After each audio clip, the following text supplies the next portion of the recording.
I didn't know how clearly my family had ranked me until my mother said it out loud at dinner. Not angry, not emotional, just calm. Your sister's family always comes first. You're always last. My dad nodded like it was basic math. My sister smirked into her wine. I didn't cry. I didn't argue. I just said, "Good to know," because something snapped in that moment. Not my heart, my loyalty. Before I tell you what I did next, take a second to hit like, subscribe, and comment where you're listening from. And tell me, have you ever realized you were last in your own family? My name is Mia, and for most of my life, I learned my place without anyone ever sitting me down to explain it. No speeches, no rules posted on the fridge, just patterns. Quiet ones, the kind you only recognize after they've shaped you. I grew up in a house in Denver that looked ordinary from the outside. Trim lawn, neutral paint, family photos by the front door. But if you stood still long enough inside that house, you could feel how attention moved, how it flowed quickly toward one person and how it slowed, thinned out before it ever reached me. My sister had a gravity I didn't. Conversations bent toward her. Plans were made around her schedule. When something went wrong, people rushed. When something went right, they celebrated loudly. I learned early that my role was different. I was the one who didn't need much, the one who could handle it, the one everyone described as strong, like it was a compliment instead of a warning. I didn't grow up unloved. That's the complicated part. I was loved in theory, in reassurance, in phrases like, "You'll be fine and you're so independent." Love that sounded generous but came with an unspoken condition: don't ask for more. Don't take up space. Don't need us the way she does. I noticed it in small moments. Birthday mornings where my cake came from the grocery store on the way home while hers was ordered weeks ahead. Family trips where my suitcase stayed in the closet because I was better off saving for school. Graduation days where I took photos for everyone else and stood off to the side holding jackets, watching milestones happen without me in the frame. When I left for community college, no one cried at the airport. There wasn't an airport, actually. Just a quick hug in the driveway and a reminder to call when I got there. I paid my own way, worked extra shifts, learned how to stretch money and time because I had to. And every time I succeeded, it quietly reinforced the story my parents told themselves. See, she's fine. She doesn't need us. Years later, when I moved to Seattle for work, the pattern didn't change. Phone calls were brief. Updates about my life were acknowledged, then redirected. "How's work? That's good. Did you hear what your sister's dealing with right now?" I became fluent in listening in, being supportive and staying calm while my own life unfolded off to the side. By the time of that dinner, the one where my mother finally said the words out loud, I already knew where I stood. What shocked me wasn't the ranking, it was how comfortable they were saying it. As if it had always been obvious, as if I had agreed, and maybe, in some quiet way, I had. After that dinner, nothing changed on the surface, and that was the point. My parents didn't call to check in. My sister didn't apologize. Life continued smooth and uninterrupted, as if they hadn't just said the quiet part out loud. But something had shifted in me. The requests kept coming just like before. A text from my mom asking if I could watch the kids just for a few hours. A casual mention of bills piling up, said lightly like a weather update. My sister forwarding a message about a payment that accidentally bounced, followed by a laughing emoji. No one asked directly. They never had to. The assumption was enough. I noticed how automatic my old responses had been. Of course, no problem. I'll figure it out. This time I didn't answer right away. At first it felt wrong, like I was breaking some invisible rule. I'd see my phone light up and feel that familiar pull in my chest, the reflex to smooth things over before they escalated. Instead, I let the phone sit on the counter. I finished my coffee. I went to work. I lived my day. And nothing exploded. That realization was unsettling. The world didn't collapse because I didn't step in immediately. No emergencies, no disasters, just silence. Followed later by a second message. Then a third, more pointed one. "Are you okay? You've been quiet." I was quiet because I was paying attention. I started looking at my own life with the same clarity I brought to my work. My finances, my schedule, my energy. I realized how much of it had been quietly allocated to everyone else. Money that drifted out in small, regular amounts. Time I kept flexible just in case. Plans I never fully committed to because someone might need me. So I began separating things. Not dramatically, not with announcements, just practically. I moved money into accounts that were mine alone. I canceled shared access. I stopped covering small payments that had never been discussed, only expected. When my sister asked if I could spot her for now, I replied with a simple, "I can't." No explanation, no apology. The reaction was immediate. My mom called her voice tight with concern that felt more like confusion. "Is everything okay? You seem distant." I told her the truth. "I'm just busy." She paused, as if waiting for the rest of the sentence. When it didn't come, she filled the space herself. "You know your sister's under a lot of pressure right now." I did know. I had always known. What I was realizing was that knowing didn't make it my responsibility. That was the turning point. Not a fight, not a dramatic declaration, just the moment I understood that being the strong one had become a convenient excuse for everyone else to stop carrying their share. I didn't know then how soon they would really test that boundary, but I was about to find out. The call came on a weekday afternoon, right as I was finishing a meeting. I could hear it before anyone said a word, that edge in my mom's voice. Tight, rushed, the sound of someone trying to stay calm while standing on unstable ground. "We need to talk," she said. "Can you come by this weekend?" She didn't explain. She didn't have to. By then, I'd learned the language. When my family used urgency without details, it meant something had gone wrong, something expensive. When I arrived in Denver, the house felt heavier than I remembered, the air stale. The living room table buried under stacks of envelopes and loose papers, bills, notices, printouts that looked official enough to be frightening. My sister sat rigid on the couch, arms crossed, eyes fixed on the floor. My dad avoided my gaze entirely. They didn't ask how I was. No one ever does in moments like that. My mom started talking fast words, tumbling over each other. A business decision that didn't pan out. Payments that had been delayed. A few contracts signed with optimism and very little margin for error. She kept using the word temporary, like repeating, "It might make it true." I listened without interrupting, my hands folded neatly in my lap, the way I always had. Then came the pause, the collective inhale, the moment they all looked at me. "Well," my dad said, finally clearing his throat, "you're in a stable place. You don't have kids. You can handle this better than most." There it was, the assumption, the expectation dressed up as logic.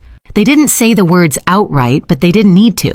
They expected me to cover the gap, to smooth the crisis, to make the numbers work the way I always had.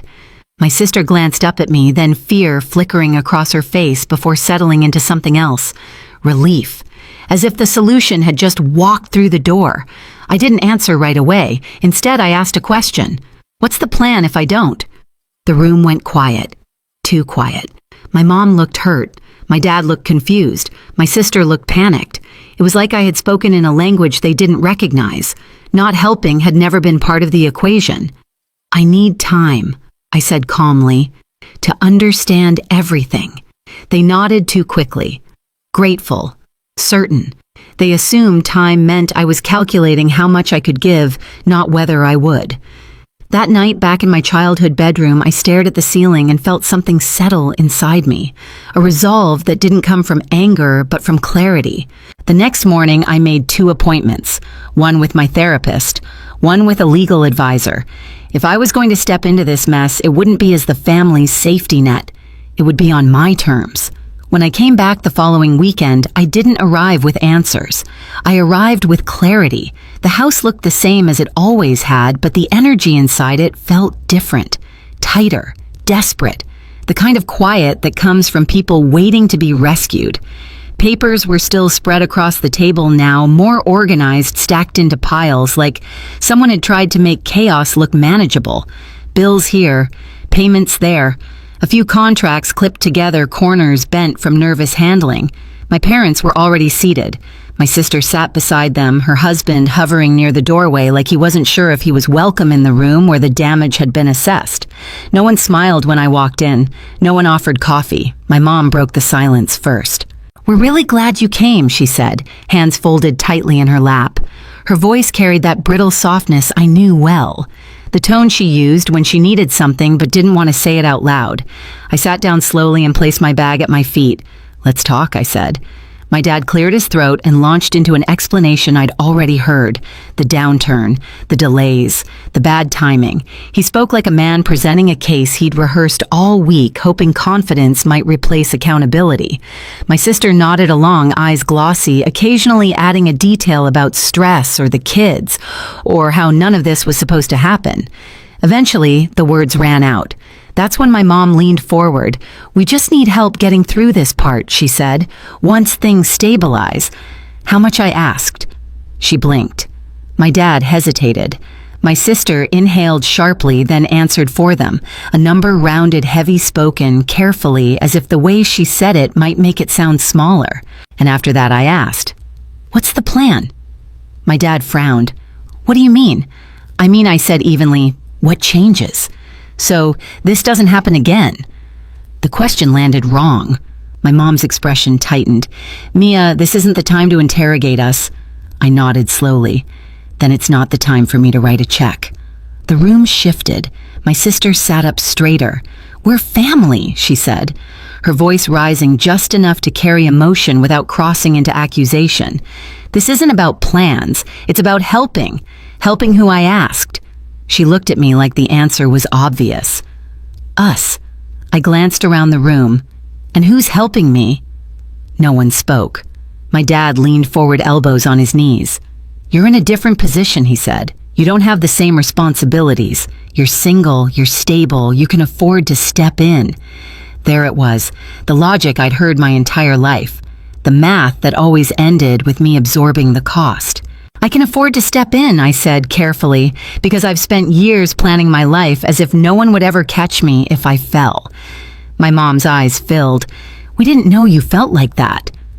I met her gaze. "You did. You just didn't think it mattered." The room went quiet again, but this time it wasn't confusion. It was discomfort. I reached into my bag and pulled out a folder, sliding it onto the table between us. The movement was slow, deliberate. Every eye followed it. "This is what I'm willing to do," I said, "and this is how." My dad opened the folder first, his eyebrows knit together as he scanned the first page, then the next. My mom leaned over his shoulder. My sister craned her neck, her face draining of color. "This is a loan," my dad said flatly. "Yes," I replied, with clear terms. My sister shook her head. "Why are there conditions?" "Because this isn't an emergency donation," I said. "It's structured help." My mom's voice trembled. "You don't trust us." "I trust patterns," I said quietly, "and this pattern has been in place my entire life. The conditions weren't cruel, they weren't punitive, they were practical. Assets had to be sold before any money changed hands. Spending had to be documented. No new financial commitments without proof of sustainability. Family therapy, not as a suggestion, but as a requirement. And a written agreement that my name, my credit, and my future would never again be assumed as backup." My dad pushed the folder away from him. "This is cold," he said. "This is how banks treat people." I nodded. "Then treat me like a bank. Because when you needed emotional support, I was family. When you needed money, I was infrastructure." My sister's eyes filled with tears. "So you're punishing us now?" I shook my head. "I'm stopping the punishment of me." She looked at our parents, then back at me. "If you don't help us, we lose everything." I held her gaze. "If I help without boundaries, I lose everything I've built." The words hung between us heavy and undeniable. My mom reached for my hand, then hesitated as if unsure whether she still had the right. "We never meant to make you feel last." I gently pulled my hand back. "But you did. And you said it out loud. No one argued with that." My dad stared at the paperwork, jaw tight. "So this is it," he said. "Sign or sink." "No," I corrected him. "This is grow or repeat." Time stretched. Minutes passed. My sister wiped her cheeks, her husband pacing behind her. My parents whispered to each other in low, frantic tones. For the first time in my life, I wasn't filling the silence. I wasn't offering solutions or softening edges. I waited. Finally, my dad looked up. "We need time." I nodded. "You have 24 hours, my sister's head snapped up. "That's it. That's it," I said, standing. "Tomorrow I'll come back. Either we move forward with this, or we don't move forward at all." As I walked toward the door, my mom called my name. If we say no, she asked, voice breaking, "Are you walking away?" I paused my hand on the doorknob. "I'm not walking away from you," I said. "I'm walking toward myself." The next day when I returned, the papers were signed. No speeches, no apologies wrapped in excuses, just shaky signatures and tired faces. The relief in the room was real, but so was the loss. Something had shifted permanently. As I gathered my things to leave, my sister looked at me differently than she ever had before. Not with superiority, not with expectation, with uncertainty. And for the first time, that wasn't my problem to fix. The fallout didn't arrive all at once. It came in quiet steps, each one heavier than the last. The first change was practical. Assets were listed, subscriptions were canceled, expenses were tracked instead of ignored. The numbers stopped being abstract and started becoming limits. My parents downsized their expectations before they downsized anything else, and that alone shifted the tone of every conversation. Family therapy began a few weeks later, awkward at first, defensive. My dad spoke in careful sentences like he was afraid of saying the wrong thing. My mom cried more than she talked. My sister sat stiffly, arms crossed, as if accountability were a language she'd never been taught. I listened more than I spoke, not because I had nothing to say, but because I no longer needed to convince anyone of my reality. The truth had already been written down, signed, and agreed to. Something unexpected happened over time. The panic faded. The urgency softened. Without me quietly absorbing the consequences, everyone else had to carry their share. My sister learned how to sit with discomfort instead of handing it off. My parents stopped using phrases like, "We'll figure it out," when they really meant Mia will. The relationship didn't heal in a dramatic way. There were no movie moments, no sudden transformation. But there was space. Space where guilt used to live. Space where obligation had once pressed down on my chest. Back in Seattle, my life felt steadier, lighter. I focused on my work. I slept better. I stopped bracing myself every time my phone buzzed. When my mom called, it was to ask how I was not what I could do. When my sister texted, it wasn't followed by a request. The biggest change wasn't theirs, though. It was mine. I no longer felt responsible for maintaining the illusion that everything was fine. I didn't rush to prove my worth.